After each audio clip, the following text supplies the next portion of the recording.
Disclaimer.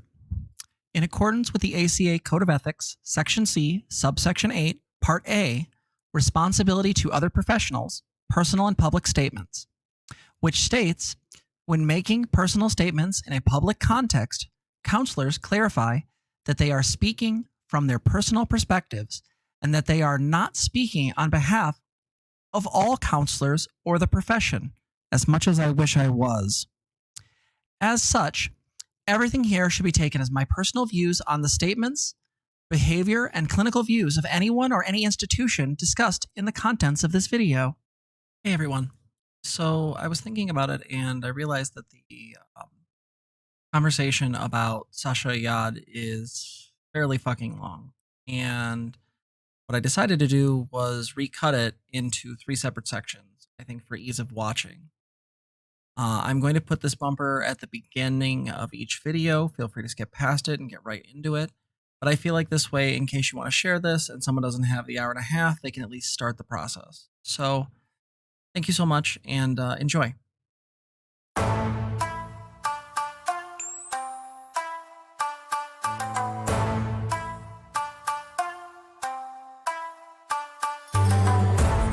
Hi.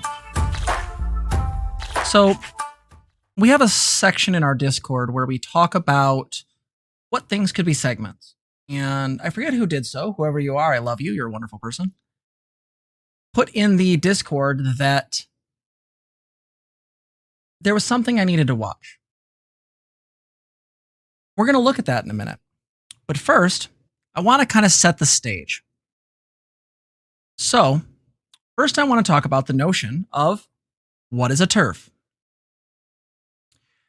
TERFs are what are called trans-exclusionary radical feminists. They believe this is a slur. They're incorrect. It is a derogatory term. Slurs hurt marginalized people. TERFs are not a marginalized group. In fact, often they wield political power over trans people to cause horrible things to happen. The most notable amount of this is that blockers can no longer be given to trans kids. And don't worry, that relates. The reason I bring this up, and I will be posting my arguments article that I made here, I have a little Google Doc here, that will have links in it, including videos and discussions around this, including a Vox article explaining their history and the normative bullshit they try to do. But that's not our big focus. I just want to explain the basics, right? Just basic understanding stuff. What I want to talk about is this. So we're going to use this as a really great opportunity to go through someone's written stuff and see how it lands for us. Inspired Teen Therapy by Sasha LiQWYD, Master's in Education, licensed professional counselor. Ooh, same as me, same degree. Though I don't see the NCC, dear. You didn't pay your MBCC money, which means you probably don't need continuing education. Weird. Anywho, let's go over this. Let's Gender identity. In this day and age, exploration of sexuality and gender is a normal part of a teenager's development and maturation. In therapeutic work with teens, I've observed some of the interesting ways in which this exploration can unfold. In 2014, I was a school counselor working with low-income and at-risk youth. There, I founded and lead our first GSA, or Gay Straight Alliance.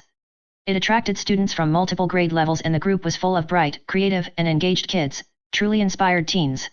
I always tried to be watchful and nuanced when framing our discussions because of how sensitive and impressionable teenagers are. I quickly noticed that the kids were expressing a lot of confusion. Specifically, they got into animated conversations about the growing list of divergent, and sometimes bewildering, gender identities and sexualities being introduced by mainstream LGBT advocates. I remember one meeting in particular, a girl told the group about a set of bracelets she had seen online. Each one is a different color, worn to supposedly indicate what gender you are identifying as that day, so others know what pronouns to use when addressing you. She seemed puzzled and asked us, how exactly can you feel like a boy, or a demigirl, or non-binary? Are they talking about emotions, like if I'm feeling kinda angry and aggressive, does that mean I'm identifying as a guy that day? Or like, what kind of clothes I am wearing? Other students chimed in, agreeing, and we had a thoughtful and interesting conversation about what it could mean to have a gender identity. We couldn't reach a satisfying conclusion, perhaps because gender identity is complex and multifactorial. So just off the top of our head, what does this read as? Does this feel off to anyone else? Does anyone feel like this is really strange? So we'll go on down to here. And tell me if you hear any. There also seems to be a surge in the number of young people detransitioning, or stopping medical intervention and re-identifying with their birth sex. This population deserves much more attention from the mental health community. Based on my clinical observation with these clients, identity reversals have usually occurred spontaneously, once underlying issues are resolved, same-sex attraction is embraced, or once a more nuanced reflection of identity is undertaken. So already we've got her talking about detransitioners. We know, based on all data, that detransitioners are, by definition, a very small percentage of the trans community. And I've been very clear on this channel that people who are detransitioners should be supported, especially by the trans community, as these people are our kindred spirits. While they may have decided that they are no longer transgender, the simple fact of the matter is they do need our support. Here's the problem. The surge of number of young people detransitioning. I would like to see evidence on this, but she provides none. Notice that. She'll mention all these great things about experiences, but that's anecdotal. She won't show any evidence. The thing is that this is their point. The idea that detransitioners are this huge issue within the trans community, they're really not. The number of people that detransition is probably around 1%, and the number of people that detransition because they're no longer trans is actually a percent of that. A very small one, in fact. In fact, what we know based on data is that the major reason why people detransition is because, I don't know, they get harassed. Anyone here was here for the raid earlier of all the people coming in here and saying horrific shit and including telling me, trigger warning, to kill myself. Yeah, people detransition for those reasons. And as such, one of the things that we need to be very clear about is this idea that this language is full of dog whistles, TERF dog whistles to be exact. Essentially, this person talks about the overrepresentation of developmental conditions such as autism and Asperger's. Again, this can be described and explained by better tools and better sensitivity in those tools. And then also discuss the way in which, let me see if I can find it, or does she avoid it in this one? So she says a lot of flowery bullshit language about trans people, but maybe this isn't that bad. Maybe she's not a TERF. Although it's interesting, she's part of the GSA, and we can talk about how the LGB without the T folks work, but GSA was the proper appropriate term at one point, so we'll give her that. And then we get to this. The inspired teen about. There's Sasha. She's a cutie. Sasha is a licensed professional counselor who works in private practice and has treated adolescents for over 10 years. Her work focuses on teens and young adults struggling with issues of gender dysphoria and gender identity. She became interested in the sharp rise in teenagers who declared trans identities for the first time during adolescence. She discovered through working with hundreds of families that teens were developing gender dysphoria only after adopting a trans identity. Do you guys hear it? Do you hear the whistle? She questions the practice of medical transition for children and teenagers, and her clinical work focuses on developing appropriate, least invasive first talk therapies. There it is. So let's be very clear. This woman is a TERF. By all rights, her work is to stop children from transitioning. And the fact is, she seems to have friends. So there is for example, the Society of Evidence-Based Gender Medicine, although I haven't looked at the actual, veracity of these particular claims, but again, they make arguments such as hormonal and surgical interventions can lead to irreversible physical changes, medical complications and drug side effects, surgical complications. Now, again, who's anyone been paying attention? Let's be super clear. The only thing kids are given up until about age 15 is puberty blockers. Puberty blockers are safe, effective, and we've been using them for 30, 40 years for other reasons as well, including people who had thyroid issues or girls who had incredibly painful periods. These things have been used for so fucking long. Lifelong cross-sex hormones. Hormone therapy for usually adolescents doesn't begin at the earliest at age 16, and usually 15 if that can happen, maybe. But again, they misstate this. We can actually look over here at the standards for the WPATH standards of guidelines. right? So not only is they have to go through an entire referral process after working with a qualified mental health professional like myself, and they have to also go through and have the following things. The letter has to have very specific guidelines in it, such as the client's general identifying characteristics, results of the client's psychosocial assessment, including any diagnoses, the duration of the referred health professional's relationship with the client, including types of evaluation and therapy or counseling to date, an explanation that criteria for hormone therapy have been met, and a brief description of the clinical rationale for supporting the client's request for hormone therapy. A statement that informed consent has been obtained from the patient, or in case they're parents. A statement that the referring health professional is available for coordination of care and welcome to a phone call to establish this. So notice that. If people are actually doing their fucking jobs, what they're actually doing is going through and meeting with another person. So that means this kid has a bare minimum of 2 highly educated professionals, if they're operating by these guidelines, which they should be. And by definition, doing so means that this is not just something done lightly. This requires, hold on a second. No gifts in stream chat. Thank you. But I did think it was funny. So that means not only is this kid working with 1, 2 professionals, but also quite possibly 1 to 2 parents. Those 2 parents, or 1, have to be informed. They have to give consent on the part of the child because children cannot give consent. And as such, you have 3, possibly 4 adults at the bare minimum making this decision. This is the process that transphobes say is streamlined. As a person who's been a part of this process numerous times, this is utter hogwash. So we come back to her and her nonsensical society. So again, they say mastectomy or breast implants. I do not know of any adolescent, other than maybe some basic case examples that are absolutely outside of WPATH standards, that this happened to. Same thing with removing of ovaries or testes, hysterectomies, surgical removal and revision of sexual organs. Again, let's be very clear. The idea that these surgeries are happening to children is nonsensical. Kids who are maybe 17 or 18 could theoretically have a surgery, but even a 17-year-old would still require parents' permission and the agreement of at least the 2 professionals, if not more, that I specifically mentioned earlier. They say this is based on a single Dutch study.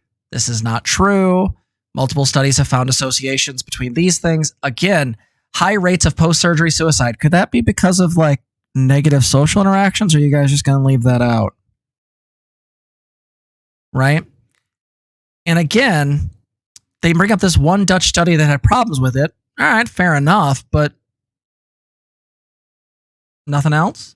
You guys aren't going to go over the whole literature review? You're just going to give some very cute little things and show a nice, cute kid on there? All right. Which brings us to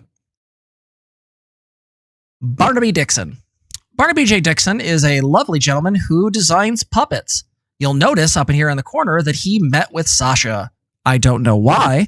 He seems like a nice enough person, though you'll see he's in red here, which means he got marked with Shinigami I as a transphobe. Whether he is or not is really irrelevant. The reality of the fact is that he meets with people who have some very strange ideas, including Sasha. So we're going to talk to her. Oh, by the way, just so you're aware, one of the people that she also met with is this guy, Benjamin Boyce. Benjamin Boyce is an agreeable contrarian who posts things such as,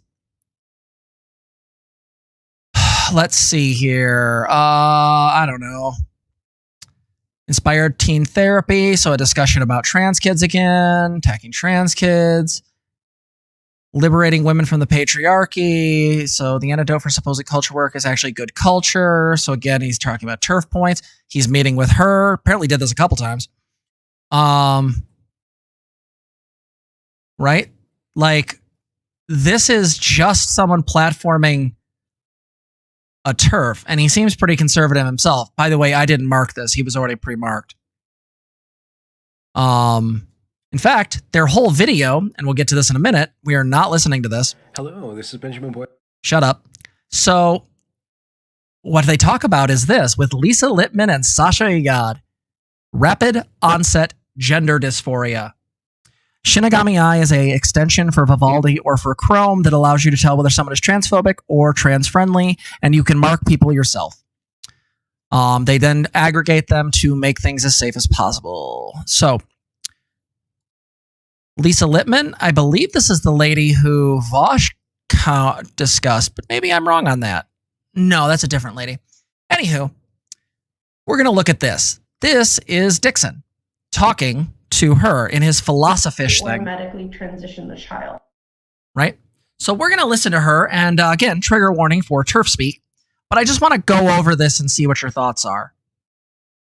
So I find this to be problematic because we know that identity fluctuates over time. So for example, some people who are struggling or insisting they're the other gender in childhood will resolve that gender dysphoria as they get older. Can I share an example about that? Oh yeah, hit me. So already she's absolutely full of shit. The fact is the gender dysphoria kids feel, if they are genuinely trans, that is, they have been diagnosed appropriately and met with professionals, the actual rate is incredibly low. We know this demonstrably. The actual thing that she's referencing, like every fucking conservative in TERF does, is one particular study that was looking at gender nonconforming behaviors and not specifically trans kids. So her idea that most of them will come out of it, one, is false. Two, even if it was true, that would mean that the WPATH standards would be appropriate because this would be caught by professionals, because they would set up the appropriate roadblocks necessary to be able to make sure this kid is trans so that the kids that genuinely still have gender dysphoria can begin that process and not go through the wrong fucking puberty. But again, she doesn't give a shit about the kids. She gives a shit about the politics. We did, please. Okay, so I have a friend and colleague named Stella O'Malley. She's actually the co-host of a podcast that we run together. And she had a gender issue as a child. Now, at the time, she was not taken to any doctors, but she insisted that she should have been a boy for many years in her childhood. She dressed as a boy, she called herself a boy, and around puberty, she started to feel very distressed. Now, ultimately for Stella, the difficulty of puberty helped her realize that biology is bigger than she is, and she actually ended up outgrowing her. So what I'm hearing here is that someone fed her the philosophical line that biology is more important than your identity and caused this girl to, I don't know, stuff it. Yeah. Let's be very clear. The thing she's referencing, oh, by the way, this is, let me see if I can just click on this real quick. Where is it? I believe someone sent this to me. It was real bad. Oh,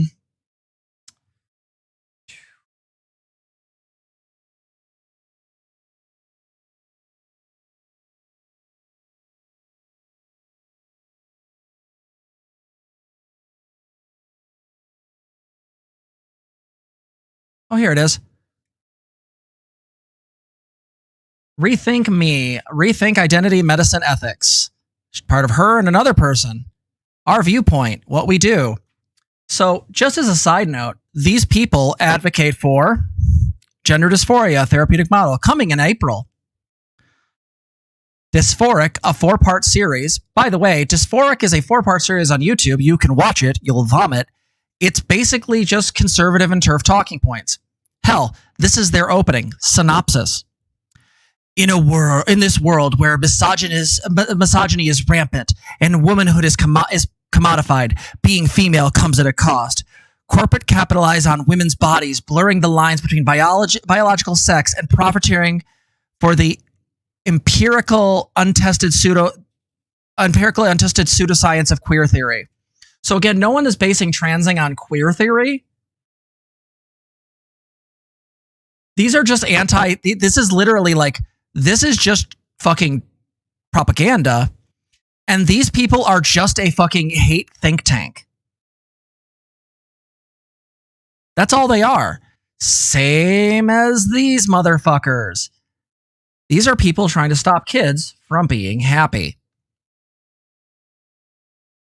So let's talk about their major argument, because this is their major argument. Rapid onset gender dysphoria. What the fuck is even that? Well, let's ask someone who's actually studied it and talked about it. Julia Serrano, one of the coolest ladies in the world, wrote The Whipping Girl. Everything you need to know about rapid onset gender dysphoria. ROGD also seems scientish on the surface. After all, in a 4-word technical sounding term, seriously, who but scientists could have come up with such an esoteric sounding name? And I can easily imagine, by the way, she's a biologist, and a trans woman, but they'll probably say that's invalid and that she's biased, despite the fact that's an add-on.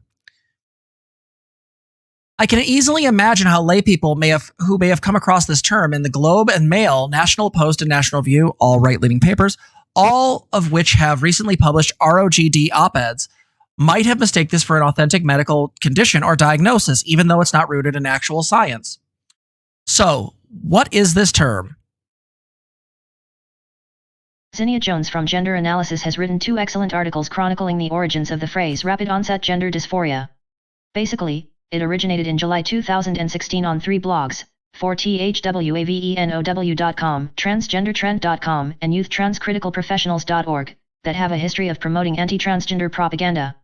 The term was intended to explain some parents' observations that 1, their children came out as transgender seemingly suddenly, often during puberty, and 2, their children also had trans-identified peers and interacted with trans-themed social media. Unfortunately, it's not uncommon for reluctant parents to presume that their child has adopted a trans, or LGBTQ and more generally, identity as a result of undue influence from other children and/or outside sources, hence the recurring accusations about transgender agendas, peer pressure, and trans identities supposedly being trendy. ROGD takes this presumption one step further. It asserts that any gender dysphoria these adolescents experience represents an entirely new phenomenon that is wholly distinct from the gender dysphoria that transgender people have historically experienced, e.g., as described in the DSM-5, the OPATH standards of care, and many decades of past research. So, immediately we can see that this is full of shit. This is an idea that was come about on multiple things. Transgender's Trend, which is an absolute trans hatred, right? Youth Trans Critical Professionals, same. And Fourth Wave Now, I actually was just looking at them. They're horrific. But essentially what this argues is that it's contagion theory. Kids go online and see the transes, and they go, but I want to be the transes. And then they decide they're transes. And then they get these surgeries and these hormone blockers, and then they're put on hormones, and before they know it, they're a trans person. That's not how that works. I've talked about the WPATH standards before, and unless someone's is doing some form of malpractice, as we talked about with the 60 Minutes sketch, the reality of the fact is that that doesn't happen. And let's be super clear, contagion theory is bullshit. Nobody questions their gender or thinks about their gender differently unless they already were having those thoughts. Let's give an example. Distress, and she's quite happy as a woman. She's married and has children now, but she's a great example of a person who has struggled with their gender, but had that resolve on its own with time and I might be gay, right? We wouldn't want to challenge them. We would just want to say, great, we accept you for who you are and move right along. Thank you for having me, Phil. I love the way you're moving through the water so naturally. Nice moves. Thank you. You know, I love the way you... Shut up. By our environments and influenced by other people. So I worked with autism for some time, and I also worked with survivors of domestic violence. Therapists use to diagnose patients. And this term is called gender dysphoria. Okay, so can you elaborate on what... I'll put this link in chat. I can't go through this. I will talk about what I did see, though. Thanks to Hanging Wednesday, one of our members. So look, I don't know who Barney Dixon is. He has cool puppets. I don't know why he's platforming a TERF, but let's talk about her. If you go through this entire video, which I'm not going to do on stream, her arguments are textbook definitions of what's called la logique de Choutron, or kettle logic, which is when one uses multiple arguments to defend a point, but the arguments are inconsistent with one another. She also appeals to false authority, bad studies, and the McNamara fallacy, as she is citing research that has poor methodology and is transphobic by every measure, as well as focuses on quantitative aspects of the research rather than the millions of trans voices that have spoken out about this. So, in this video, and I'm just going to go over what Hanging Wednesday pointed out because I think it's fucking brilliant.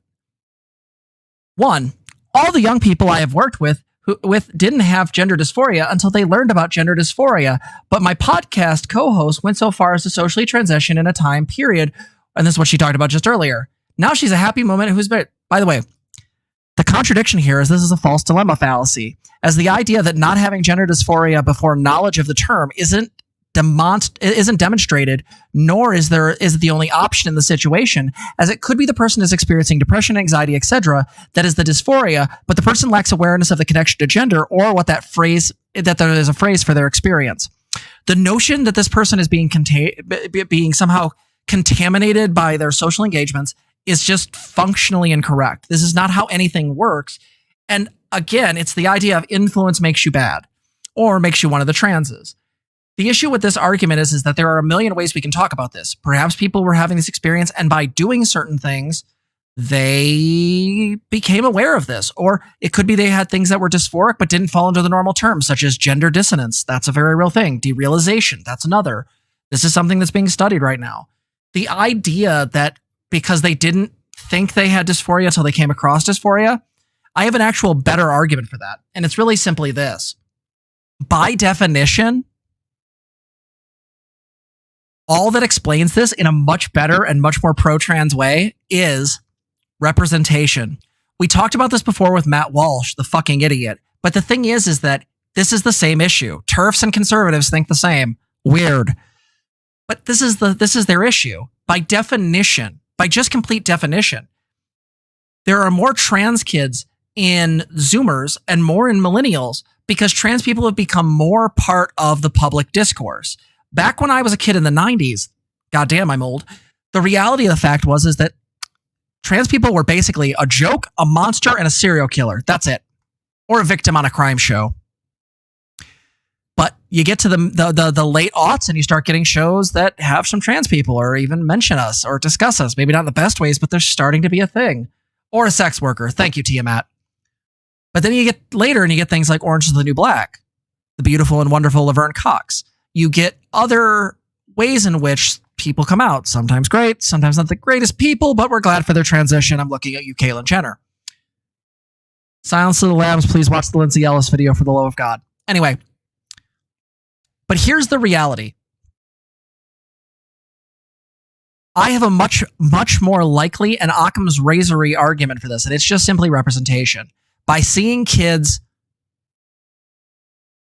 my kids going out, seeing trans people being talked about, they get to ask themselves a particular question. That question being, what is my gender? Think about it. This is actually a horrifying thought, but if you think back through the annals of history, just throughout the whole of human history, how many people were trans? And for whatever reason, they were absolutely unable to transition because it wasn't actually part of their culture. It wasn't part of the way they did things. It wasn't the way in which they interacted with the world. And so the problem we get into is that this woman is essentially arguing for, I don't know, she's arguing for essentially preventing kids from transitioning when all data shows that this is demonstrably helpful to them. We know what this does. We know what happens when social factors are affecting them. We know that very clear from the human rights campaign stuff we've talked about. Let's move on. We don't validate material claims that clients make about themselves, with the example being the 10-foot tall thing. Thank you, Hanging Wednesday. And then noting that a claim about an experience of masculinity and femininity is internal and subjective claim, and then nonsense about therapists validating this client and saying that they are the other sex. She keeps switching what she's talking about to make her case. Again, I'll post this in the link, or in the discussion, but here's the thing. I've seen this part, and the fact of the matter is, guess what this is, folks? Hanging Wednesday's argument was sex being a material/physical claim about the other person. If we are validating the felt experience of the client as being gender nonconforming or trans, then we are not validating a material claim because we are not talking about their physical body. If we did take that felt experience of non-congruence between their assigned gender and their physical body and tell them that they were the other sex, that wouldn't make sense and wouldn't be in line with material reality, as well as be against the fact that they're experiencing dysphoria. This is literally her confusing the mind. Like, this is literally like what is it called? The Whitman fallacy, where if you can't see it, it's not real. Also, the contradiction here is a false equivalence and an equivocation fallacy. She is either intentionally or unintentionally conflating issues. Right? This woman, by all rights, is absolutely repugnant. That's my personal take, by the way. I'm not speaking about her in a professional way, nor do I want any harm or negative backlash to come towards her. I just believe that she's acting in an incredibly unethical way. That is my personal take, and I'm going to keep saying it. It might have been Nightbot deep dive. Sorry about that. But here's the thing. So this woman's connected to essentially a conspiracy theory documentary. She interacts with alt-writers such as Benjamin Boyce, talking to such wonderful people about, I don't know, getting rid of diversity and inclusion. You notice all the red? Again, I didn't do this. But again, there's a lot of people talking about this guy, and a lot of it seems that, he's on a Mumsnet. You mean the transphobic site? Very cool. Okay, very pog. So this is the thing. For some reason, there are YouTubers, unbeknownst or very beknownst, choosing to platform this woman. And the issue with this woman is that she is a TERF. She is touting pseudo-science and going against genuine medical and psychological consensus. The WPATH standards are there to protect children. This idea that we're sort of streamlining and just throwing kids into the grinder is nothing more than absolute nonsense. This has never been actually demonstrated other with appeals to emotion. Think of the children. I am, bitch.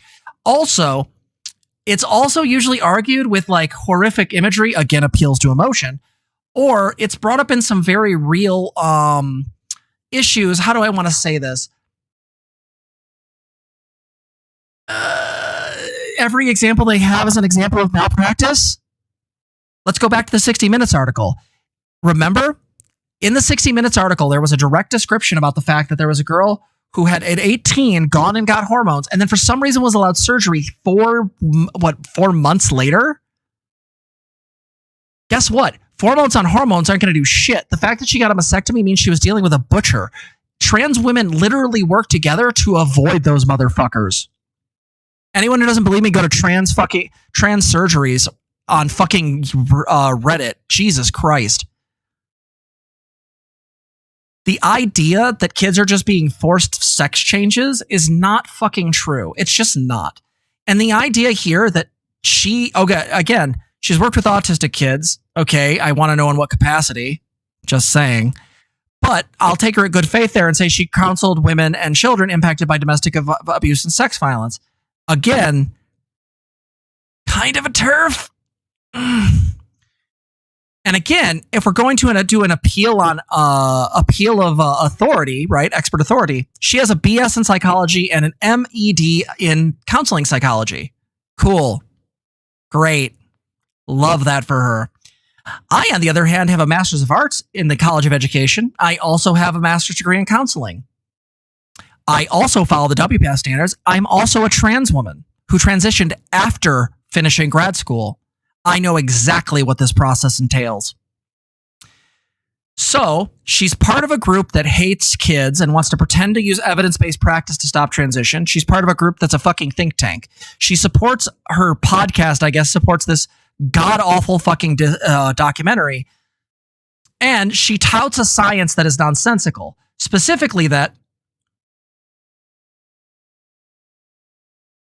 while ROGD is scientifically specious, the concept serves a very clear practical purpose.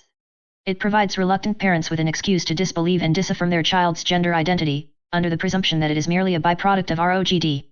It also provides a rationale for restricting their child's interactions with transgender peers and access to trans-related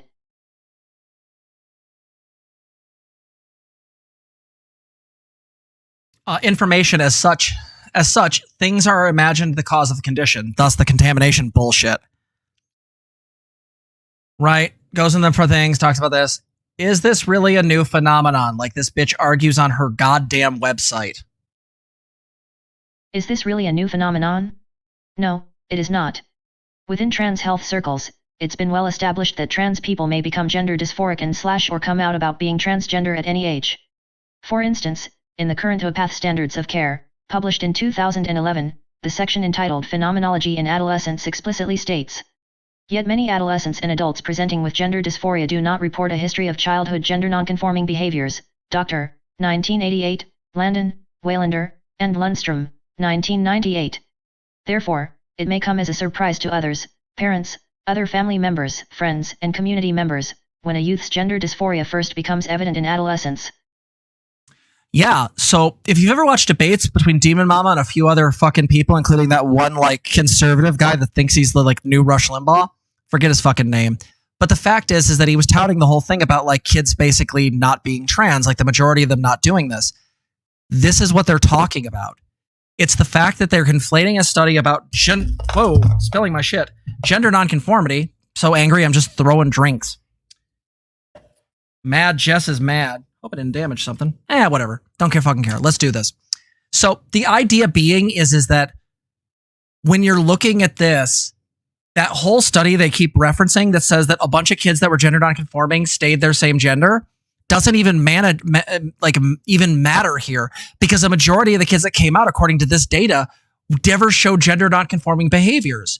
Again, this is nonsense. And as Zena Jones points out, the DSM-5 diagnosis for gender dysphoria, published in 2013, contains similar language.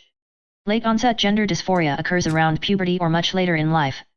Some of these individuals report having had a desire to be of the other gender in childhood that was not expressed verbally to others. True. Others do not recall any signs of childhood gender dysphoria. For adolescent males with late-onset gender dysphoria, parents often report surprise because they did not see signs of gender dysphoria during childhood. I'll even go one step further for y'all. So if you look at this thing they said, so what is this? They're calling it childhood onset gender dysphoria has been shown to high rates of natural resolution. Again, I don't know where they got this data, so I have no idea, but I wanted to show you something. Notice the one they're most worried about. 12 plus right there, girls, right there. The huge amount of girls. So again, if you've suddenly become aware trans men are a thing, because trans men are made, just like non-binary people, invisible to the overall culture. God, I love you, trans men. Never change. The thing is that, of course, if they become aware that transition happens and they had gender dysphoria, that's a thing. The fact is that this whole explosion they keep referencing and saying we're transing the kids can be explained by representation, as well as the simple fact that we have words for things. Remember, fascists like Newspeak. They want to limit the vocabulary for the purposes of making sure that people don't have language for what they're experiencing. This woman isn't helping kids with their gender identity. She's obfuscating it. And so the problem being is that this is absolutely nonsensical. I hope you enjoyed the video, and thank you for watching. Please feel free to like, comment, and subscribe. Also consider donating to the channel. You can donate at streamlabs.com/transgirltherapist/tip or at patreon.com and become a patron. Patreon.com/transgirltherapist.